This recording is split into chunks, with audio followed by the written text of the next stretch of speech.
जिस किसी ने भी इस कथा को एक बार सुन लिया तो उसका जीवन पक्का सदगति की ओर चल पड़ेगा।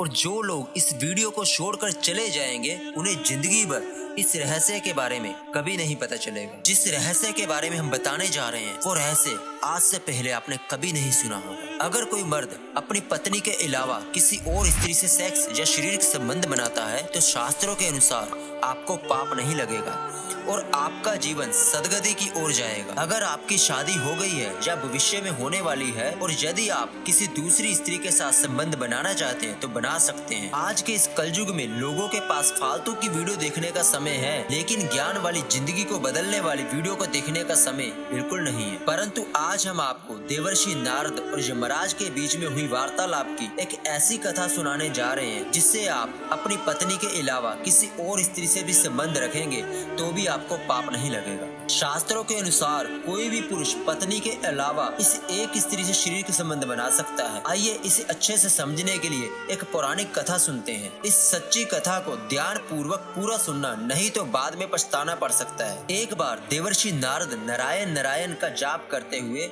अंतरिक्ष के मार्ग से यमलोक पहुंच जाते हैं। यमलोक में यमराज एक विशाल सिंहासन पर विराजमान थे और उनके पास चित्रगुप्त भी बैठे थे। तभी देवर्षि नारद उस स्थान पर पहुंच जाते हैं। देवर्षि नारद को आता देख यमराज उनका स्वागत करते हैं और उन्हें प्रणाम करते हुए कहते हैं, नारद जी, आपके आगमन से यमपुरी धन्य हुई है। देवर्षि नारद कहते हैं, हे मृत्यु और न्याय के देवता यमराज, आपको मेरा शत शत नमन है। यमराज कहते हैं, अवश्य ही कोई महत्वपूर्ण कारण होगा, कृपया आप हमें बताने की कृपा करें कि आप किस प्रयोजन से आज यमपुरी में आए हैं। तब देवर्षि नारद कहते हैं, हे धर्मराज, आप मृत्यु और न्याय के देवता हैं।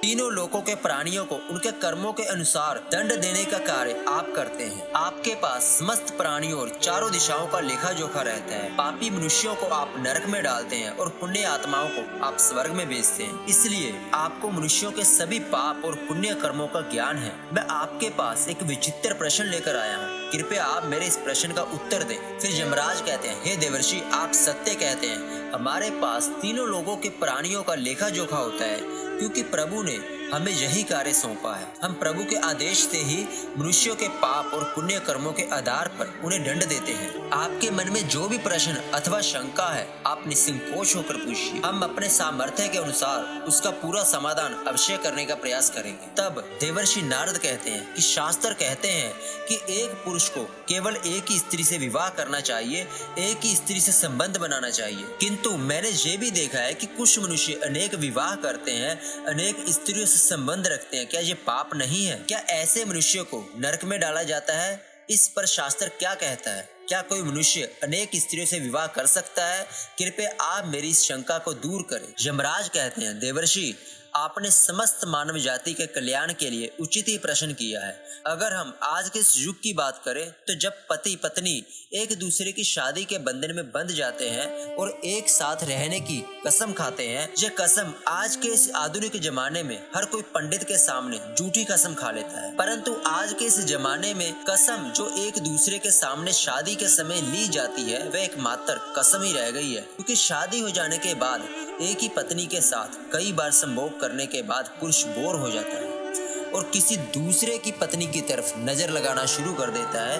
और आज के इस जमाने में हर शादीशुदा पुरुष बस इसी फिराक में घूमता रहता है कि किस तरह से इस औरत से संबंध बना लूं। ऐसे करते करते उसका मन किसी भी औरत के साथ नहीं लगता, बस उसके मन में हर बार नई नई औरतों के साथ हवस बुझाने का ही मन बना रहता है। परंतु एक ही ऐसी स्त्री है, अगर आप उसके साथ अपनी पत्नी के होते हुए भी संबंध बनाते हैं तो शास्त्रों के अनुसार आपको पाप नहीं लगता। संसार में मनुष्य एक से अधिक विवाह कर सकता है या नहीं? यमराज कहते हैं, इसका उत्तर देने से पूर्व मैं आपको एक कथा सुनाता हूँ। इस महान कथा में आपको आपके सभी प्रश्नों के उत्तर मिल जाएंगे, इसलिए आप इस कथा को ध्यान से जरूर सुने। जो भी इस कथा को ध्यान से सुनता है मैं उसके 32 अपराध माफ करता हूँ। फिर देवर्षि नारद कहते हैं, हे धर्मराज, आप उस कथा को कहिए, मैं उसे ध्यान से पूरा सुनूंगा। तब यमराज देवर्षि नारद को वह महान कथा सुनाते हैं। प्राचीन काल की बात है, मध्य देश में एक अत्यंत शोभायमान नगरी थी। उस नगरी में एक अत्यंत गुणवान, बलवान और रूपवान राजा थे जिनका नाम था धर्मपाल। महाराज धर्मपाल एक न्यायप्रिय राजा थे। उनकी प्रजा उनके न्याय से बहुत संतुष्ट थी। राजा भी अपनी प्रजा की अच्छी तरह से देखभाल करते थे। महाराज की सुकन्या नाम की पत्नी थी जो बहुत ही सुंदर, गुणवान, चरित्रवान और पतिव्रता नारी थी। महाराज धर्मपाल और रानी सुकन्या बहुत ही दयालु स्वभाव के थे। वे हर प्रकार के यज्ञ, दान, धर्म तथा अनुष्ठान किया करते थे। उनके साम्राज्य में सब कुछ था, किंतु केवल एक कारण से महाराज, महारानी और प्रजा दुखी रहते थे। महाराज को कुछ संतान नहीं थी, जिससे महाराज दुखी और चिंता में रहते थे। प्रजा से भी महाराज की ऐसी दशा देखी नहीं जा रही थी। कितने ही प्रयास करने पर भी महाराज को कोई संतान नहीं हो रही थी। महाराज ने अनेक वैद्य बुलाए, अनेक पुत्र प्रताप के उपाय किए, दान, धर्म, व्रत किए, किंतु उन्हें किसी भी उपाय से संतुष्टि नहीं मिली। फिर एक दिन प्रजा महाराज के पास आती है और सारी प्रजा कहती है, महाराज आप पुत्र प्राप्ति के लिए दूसरा विवाह कर लें। परंतु महाराज अपनी प्रजा की बात से सहमत नहीं होते। महाराज रानी सुकन्या से बहुत प्रेम करते थे, इसलिए वे अपनी पत्नी का दिल नहीं दुखाना चाहते थे तथा महाराज शास्त्रों का भी ज्ञान रखते थे कि एक पुरुष को केवल एक ही स्त्री के प्रति एकनिष्ठ रहना चाहिए। एक पत्नी के होते हुए कभी दूसरी स्त्री के पास नहीं जाना चाहिए।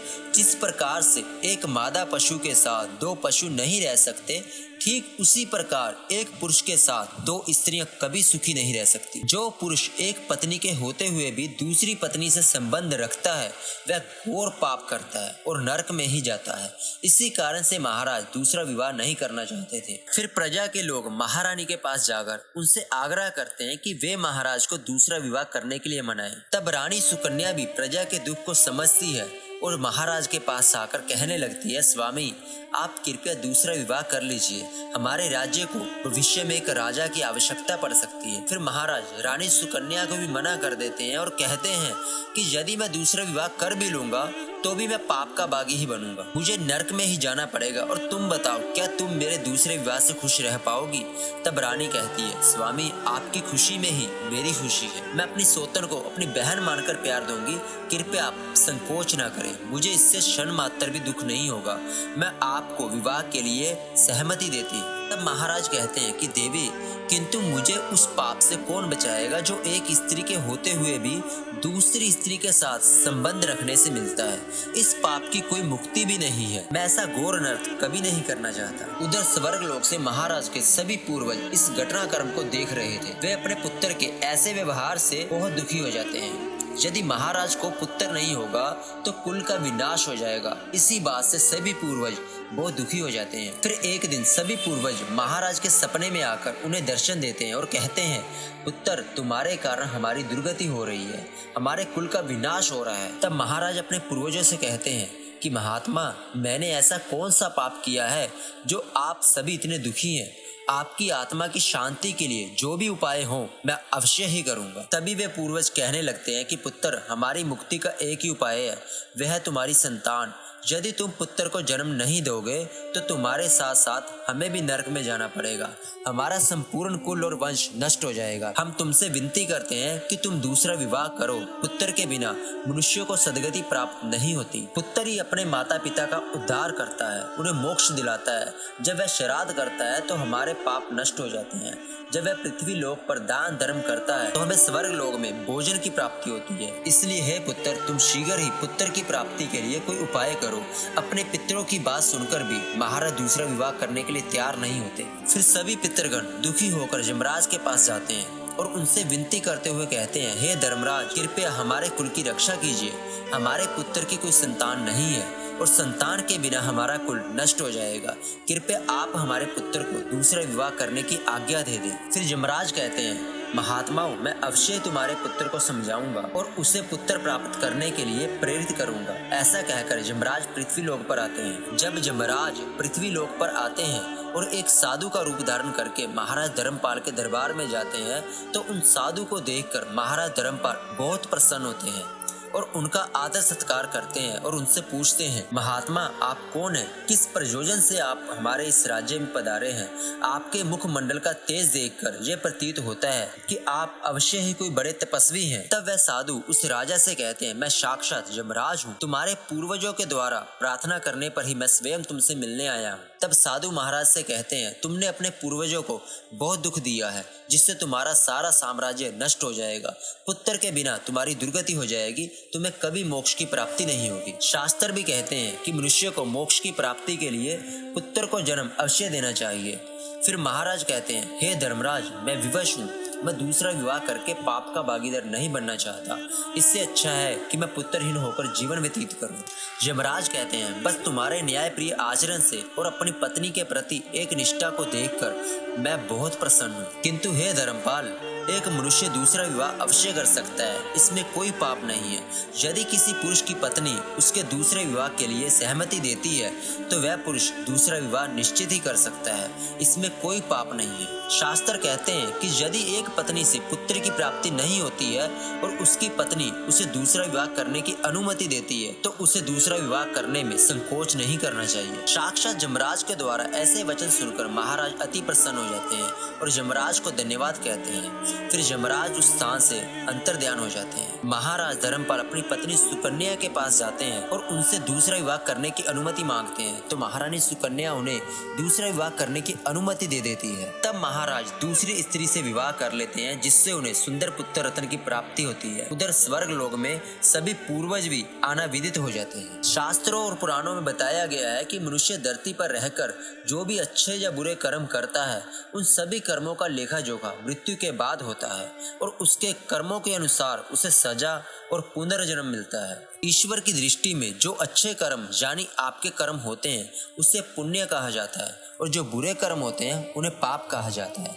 पुराणों में कई अच्छे और बुरे कर्मों के बारे में बताया गया है। गरुड़ पुराण और कठोपनिषद पुराण में तो ये भी बताया गया है कि मनुष्य को अपने पाप कर्मों के अनुसार मृत्यु के बाद अलग अलग तरह के पापों के लिए अलग अलग सजाएं दी जाती हैं। गरुड़ पुराण में उल्लेख मिलता है कि मनुष्य धरती पर जो भी पाप करता है उन सभी पापों की अलग अलग सजा बारी बारी से मिलती है। यमराज की न्याय अदालत में किसी भी पाप की सजा से बचा नहीं जा सकता।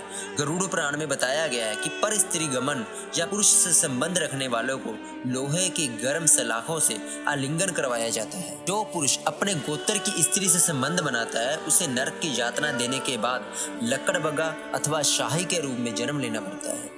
कुंवारी अथवा अल्पायु कन्या से संबंध बनाने वाले को नरक की घोर यातना सहने के बाद अजगर योनि में आकर जन्म लेना पड़ता है। जो व्यक्ति काम वासना से पीड़ित होकर गुरु की पत्नी का मान भंग करता है, ऐसा व्यक्ति वर्षों तक नरक की यातना सहने के बाद गिरगिट की योनि में जन्म लेता है। मित्र के साथ विश्वासघात करके उसकी पत्नी से संबंध बनाने वाले को यमराज गधे की योनि में जन्म देते हैं।